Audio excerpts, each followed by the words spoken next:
I found it on a Tuesday morning in December. It was cold enough that my breath made clouds in the workshop, even with the space heater going. I was under the bed trying to fix that damn squeaking floorboard. 30 years, that board had been driving Milena crazy when my hand touched something that didn't belong there. Plastic wrapper, used condom. I sat there on the bedroom floor, holding it like evidence at a crime scene. My coffee had gone cold on the nightstand. Outside, the first snow of the season started falling, soft and silent. I walked into the kitchen. Milena was making eggs, humming something I didn't recognize. I held it up between us. She turned from the stove, looked at it, looked at me, and smiled. "That's not yours," she said. Just like that, calm as Sunday morning. The snow kept falling, and I understood. Nothing would ever be the same. I don't remember walking to the workshop. One minute I was standing in that kitchen, the next I was sitting on the cold concrete floor of the barn, my back against the Chevy's tire, the '67 pickup my father left me, the one I'd been restoring for 3 years now. My hands were shaking. Couldn't hold a wrench steady enough to turn a bolt. 64 years old, and I was crying for the first time since Dad's funeral. No sound, just my shoulders heaving and tears I couldn't stop.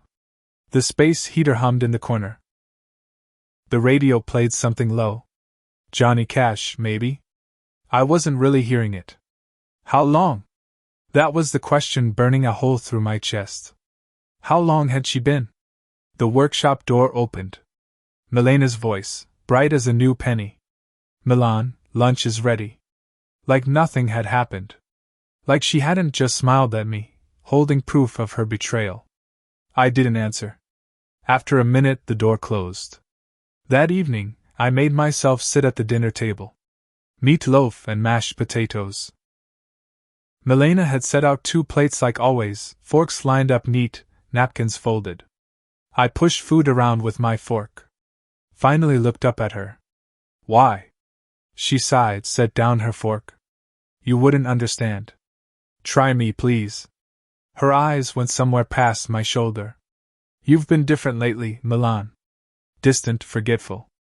I felt something cold settle in my stomach. "I'm forgetful and aggressive." She looked right at me now. "That's new, too." The anger. "I've been worried about you, Milena. You're the one who..." She cut me off gentle like she was talking to a child. "Right there.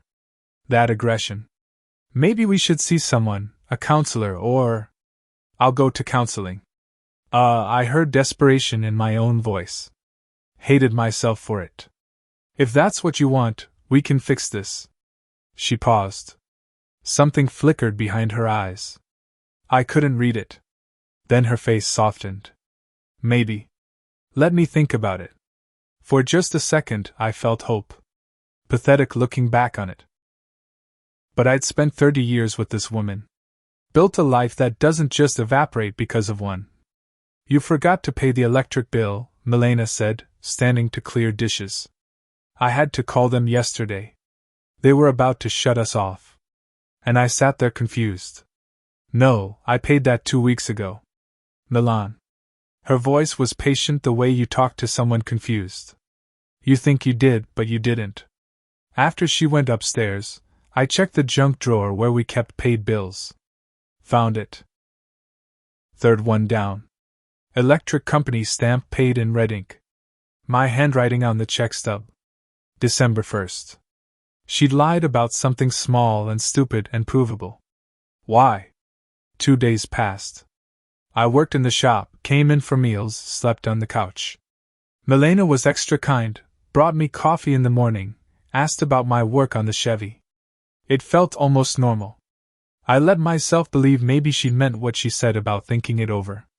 Thursday afternoon, I drove to town for motor oil. Got halfway there and realized I'd left my wallet on the kitchen counter. Turned around, pulled into the driveway, quiet, not wanting to disturb Milena if she was resting. I heard her voice before I even got through the door. She was in the bedroom, door half open. On the phone by the sound of it, laughing. I stopped in the hallway. "He's exactly where we need him," she said, confused, doubting himself. A pause, male voice on the other end, too muffled to make out. Give him a week, Milena said. He'll break down, sign anything. More laughter. I've been planting seeds for months. Dr. Jurek, even Maria, my daughter, she'd been working on my daughter. The old fool won't know what hit him. And I backed out of the house slow like I was leaving a crime scene I wasn't supposed to witness. Got in my truck and just sat there in the driveway, engine off.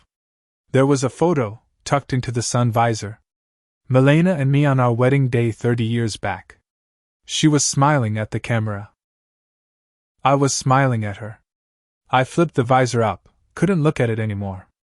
That's when I noticed her car parked right there in the garage like always. She told me this morning she was going to yoga. Said she'd be gone all afternoon. Her car had been here the whole time, which meant whoever she'd been talking to, whoever she was planning this with. I looked at our house, lights on in the bedroom, Milena's shadow moving past the window. Sign anything, she'd said. Sign what? The next morning, Milena left for grocery shopping. I watched from the workshop window until her car turned onto the main road. Then I went to check something. Her car keys hung on the hook by the kitchen door. She'd taken her spare set. I grabbed the main keys, walked out to the garage, told myself I was looking for the tire pressure gauge. That's what I told myself. Under the passenger seat, my fingers found a folder. Manila, the kind lawyers use. I pulled it out, sat right there in the driver's seat, and opened it. First page was a psychiatric evaluation. Dr. Morick's letterhead, my name at the top. Patient exhibits signs of early-stage dementia, confusion, memory loss, inappropriate aggression towards spouse. Recommend cognitive assessment and possible assisted living evaluation. The date, November 14th, 2:30 p.m. I'd never been to any appointment on November 14th. I'd been at the VFW with Goran having lunch and playing cards until almost 3. I remembered because Goran won $20 off me and bought the next round. Second document, power of attorney. Milena Milankovic listed as attorney-in-fact for Milan Milankovic, granting her full authority over medical decisions, financial matters, property. There was a signature on the bottom line. Milan Milankovic. But that wasn't my handwriting. Close. Real close. But the Y in Milankovic hooked wrong. Mine always curved left. This one went straight down. My hands started shaking again. Third document, real estate appraisal. My property, the 40 acres Dad left me. The house, the workshop. Appraised value, $847,000. I stared at that number. Didn't know it was worth that much. Fourth, application for Metbrook Senior Living. My name filled in. Monthly cost, $4,800. And a handwritten note. Milena's handwriting. I'd recognize it anywhere. K. Timeline is 6 to 8 weeks. Working on the signature. LK. Who is K? I pulled out my flip phone, the old kind that just makes calls, and took pictures of everything. The quality wasn't great, but you could read the documents clear enough. Heard a car in the driveway. I shoved the folder back under the seat, climbed out of her car fast. Milena came around the corner carrying 2 grocery bags, saw me standing by her car. Milan, what are you doing? My mind went blank. Then I thought. I left my gloves in there yesterday when we went to church. Her eyes narrowed. She didn't believe me. I could tell. But what could she say? Did you find them? No. Must have left them somewhere else. She walked past me into the house. I stood there in the garage, heart hammering like I'd run a mile. Back in the workshop, I called Dr. Morick's office. The receptionist answered on the 3rd ring. Hi, this is Milan Milankovic. I need to schedule my annual checkup. Oh, Mr. Milankovic, she sounded uncomfortable. Your wife was just in last week discussing your appointments. I didn't send her. What? There was silence. Maybe there's some confusion. Can I schedule that checkup? Of course. Does Tuesday work for you? Perfect. After I hung up, I just sat there. Milena had been to Dr. Morick's office impersonating me. Why? I went to lawyer Sasha Jovic. His office was above the fabric store on Main Street. Old building, narrow staircase, linoleum that creaked. 65 years old, wore thick-rimmed glasses, had a reputation. I sat down, laid the folder with documents between us. I need advice. He spent an hour reviewing everything, not saying much. Finally leaned back. Mr. Milankovic, have you ever been declared incompetent? No. Did you sign any power of attorney? No. He nodded. Then this is invalid. But your wife is trying to have you declared incompetent, probably to gain control of your property. False medical evidence, forged power of attorney. This is criminal, Mr. Milankovic. This is fraud, maybe even preparing for identity theft. I sat there letting that sink in. 30 years of marriage. I have pictures, I said. On my phone. He nodded. Good. We need notarized official documents. Can you get the original folder? I'll try. And we need a doctor to examine you, to confirm you're cognitively healthy. I know someone. Dr. Simic. She'll be objective. And something else. Sasha leaned forward. It's good you came here now. If your wife has been planning this for months like you said, don't trust her about anything. Don't sign anything. Don't admit anything. And if possible, find a place where you can stay. Somewhere safe. I stayed with Goran for 3 nights. He was my friend for 50 years, former postman, widower who lived alone in a small house on 8 hectares. I brought small things, clothes, toothbrush, copy of documents. Goran didn't ask many questions. Made space in the guest room, made coffee, allowed me to exist. On the 3rd day, Milena called. My old flip phone buzzed on Goran's kitchen table. I didn't answer. She left a message. Milan, where are you? I'm worried. Please call. Her voice sounded sincere. That made me angriest. Goran poured coffee. We sat at his table, me in Dad's old work coat, him in a flannel shirt he'd worn since the 70s. Dr. Milankovic called me today, Goran said. She'll take you tomorrow at 9. I looked at my coffee. Why are you doing this? He coughed, deep and painful sounding. Don't pretend, Milan. She had me last year. My ex trying to put me in a home, take the pension. I just didn't fight. I should have. He stopped, looked out the window. You're fighting. You'll break her. Dr. Simic was a woman in her 50s with short gray hair and a pair of very kind, very sharp eyes. Her office smelled like coffee and old books. 2 hours of testing. Questions about dates, names, events. Who's the president? What year is it? Count backward from 100 by 7 again. Draw a clock. Remember these words: apple, table, wallet. Repeat in 5 minutes. Tell me about your childhood, your marriage, your work.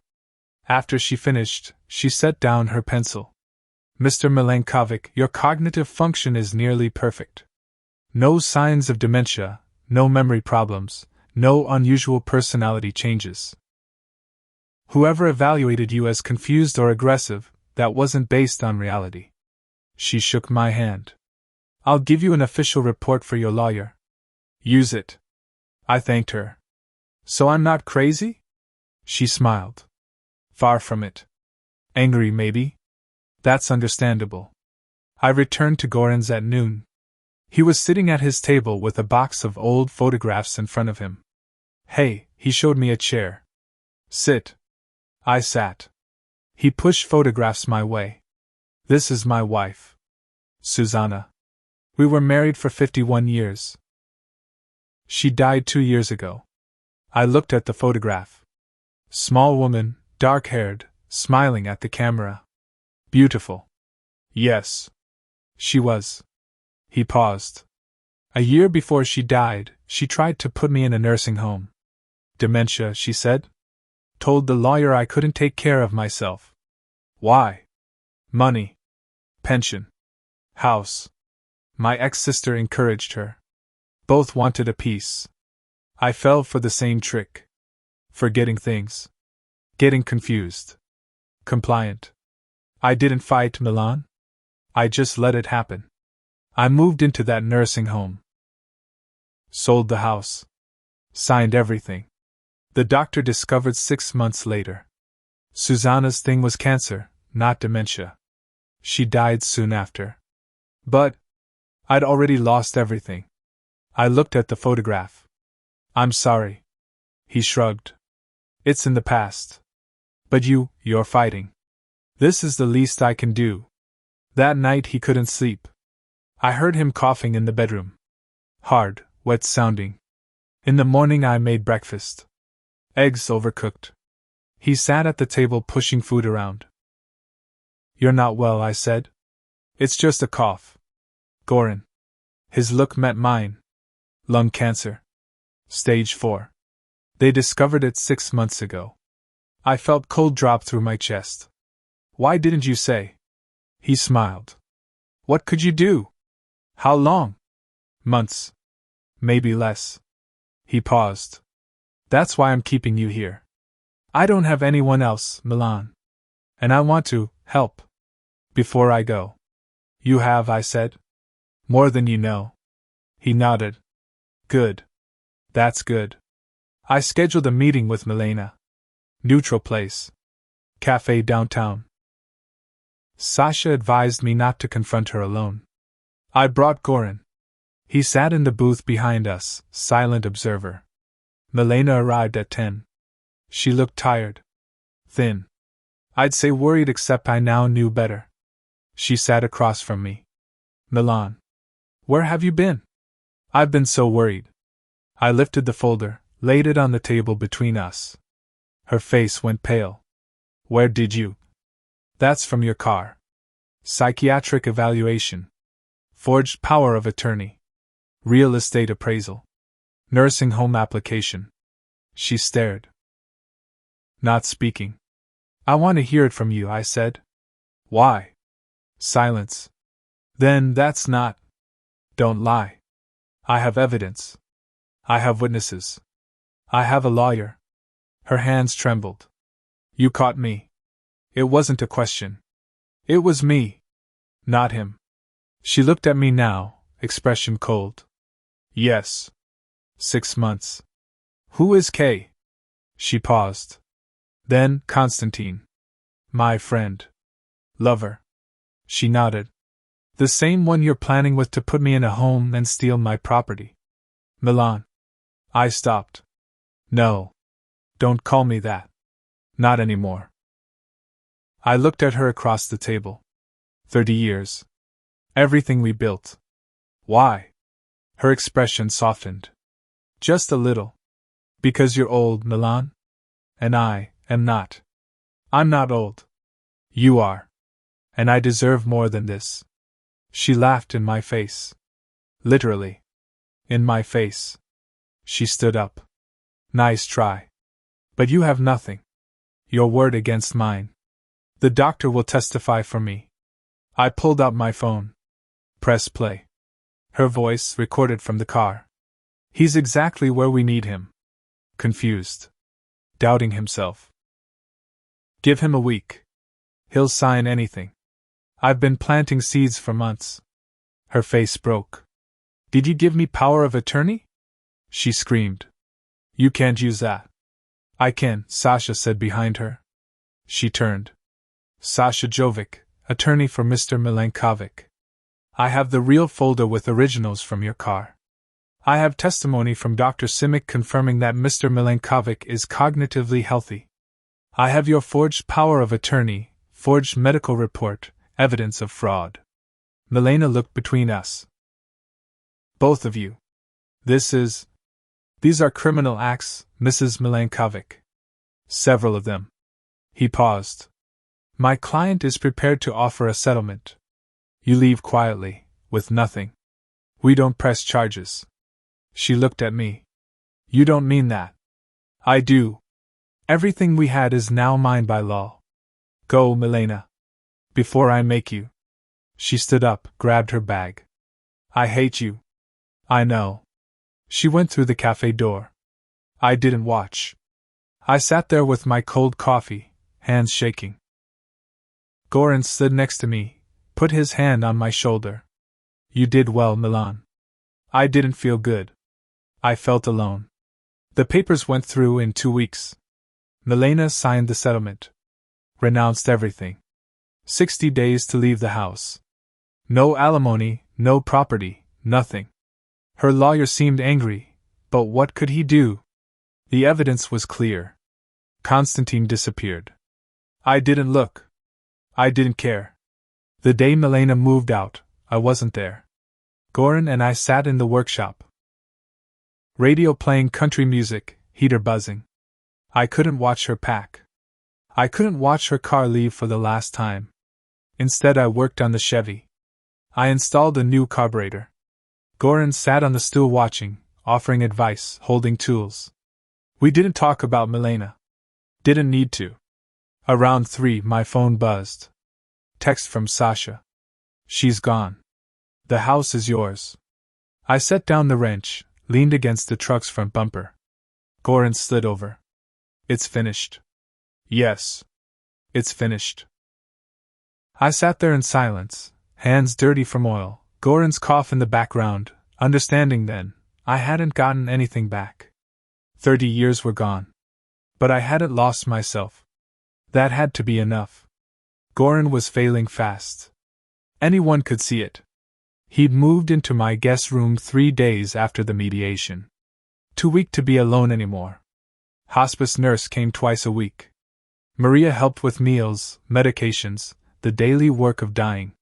He spent his afternoons in the workshop with me. Didn't work anymore. Couldn't hold tools steady.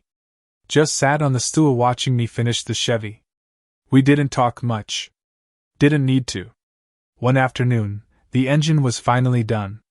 Every valve adjusted, timing perfect, new carburetor installed and tuned. Want to hear her run? I asked. Goran nodded. I helped him to the truck, got him settled in the passenger seat, started the engine. It roared to life. Perfect, strong, everything Dad would have wanted. Goran ran his hand over the dashboard, smiled. She's beautiful, Milan. Couldn't have finished without you. Yes, you could have. His voice was barely a whisper, but I'm glad I was here for it.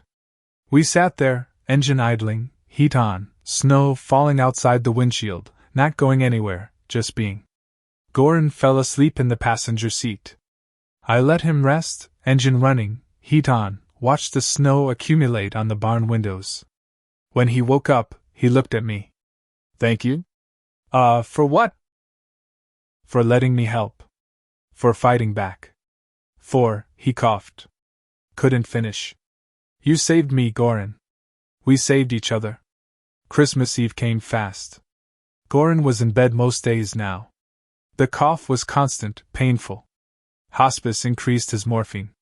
He drifted in and out, but that evening he insisted on getting dressed. Maria helped him into his suit, the same one he'd worn to mediation. We having a party? He asked. Small one, I said. Just a few people. I decorated the workshop. String lights around the windows. Space heater going. Coffee urn borrowed from the church. Pastor Jovan had dropped it off himself. Apologized for not believing me. Shook my hand hard. Guests arrived at 6. Branka from the diner brought 2 pies. Sasha came with a bottle of whiskey. George and Franjo from the VFW, both in their 80s, brought stories and laughter. We talked about everything except Milena. Nobody mentioned her name. Unspoken agreement. Goran sat in the best chair, wrapped in a blanket despite the heat. Quiet but present, smiling. George told a story about Korea. Franjo complained about his grandson's tattoos. Branka gossiped about the new hardware store manager.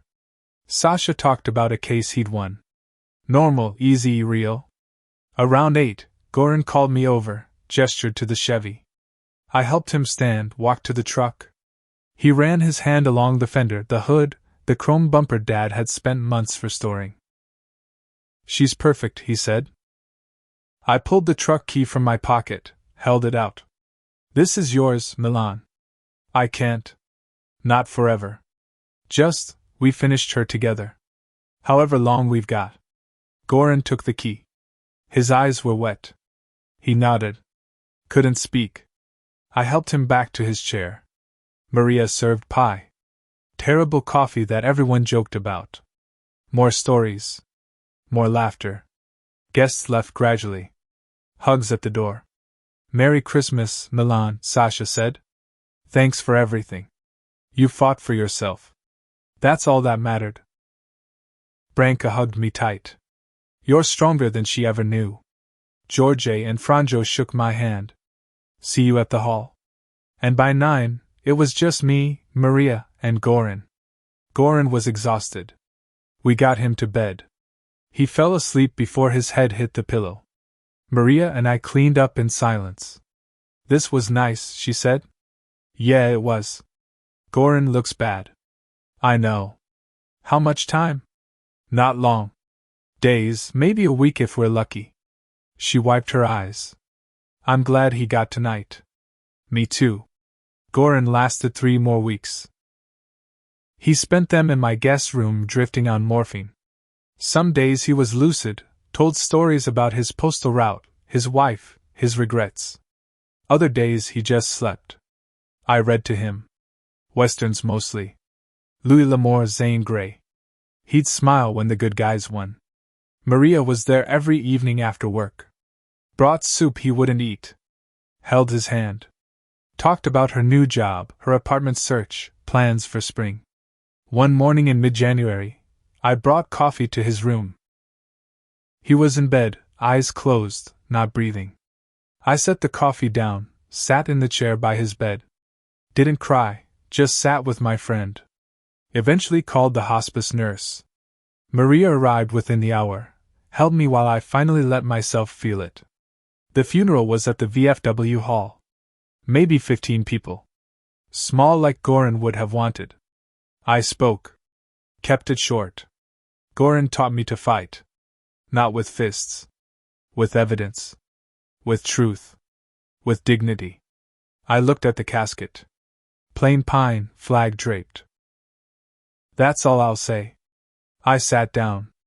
We buried him next to his wife. I'd bought the plot next to mine for him. My land, my cemetery. He was family. After everyone left, I stood there alone, snow falling soft. "Thanks, buddy," I said to the fresh grave. "For everything." That evening, I took the Chevy out for its first real drive. Goran's work was finished. My work was finished. Dad's truck was alive again. I drove the back roads, windows down despite the cold. Engine purring perfect. Radio playing Johnny Cash. I parked in the workshop, sat there with my hand on the steering wheel. "We did it, Goran," I whispered. "We finished her." The workshop was quiet except for the engine ticking as it cooled. I turned off the lights, walked to the house. Maria was in the kitchen making cocoa. She handed me a cup. "You okay, Dad?" "Getting there." We sat at the table. Didn't talk. Didn't need to. Outside, snow fell. Covering everything. Making the world clean again. My property, my house, my life. Still mine. I'm sitting on the porch now. Dad's old rocking chair. Black coffee in the chipped mug I've used for 20 years. Barn coat keeping off the January cold. It's been a month since the mediation. 3 weeks since Goran died. 2 weeks since Maria moved into her apartment in town. She comes by most evenings, brings dinner, sits with me. I don't think about Milena much anymore. She's in Cedar Rapids waiting for trial. Her lawyer called last week, asked if I'd consider a plea agreement. I told Sasha to do whatever is right. I'm done being angry. Turns out anger takes too much energy, and I've got better things to do. The Chevy's running perfect. Took her out yesterday. Drove past the old high school, the farm where I grew up. The cemetery where Dad and Goran rest. The engine sounds like thunder. Like life. I think about what Goran said that morning in his garage. I didn't fight. You fight. He was right. But it wasn't about winning. It was about not surrendering yourself. Milena took 30 years, but she didn't take me. That's what matters. I've learned something sitting here in this chair watching the snow fall through the porch light. Dignity isn't given, it's kept. And a man alone isn't the same as a man lonely. Maria's headlights turn into the driveway. She's bringing dinner again. Said something about pot roast. Church bells ring in the distance. 7 o'clock, Friday evening service. My breath makes clouds in the cold air. Proof of life. The rocking chair creaks. Steady rhythm like a heartbeat. I take a sip of coffee. Still hot. Still strong. And I think I'm enough. Just me. That'll do.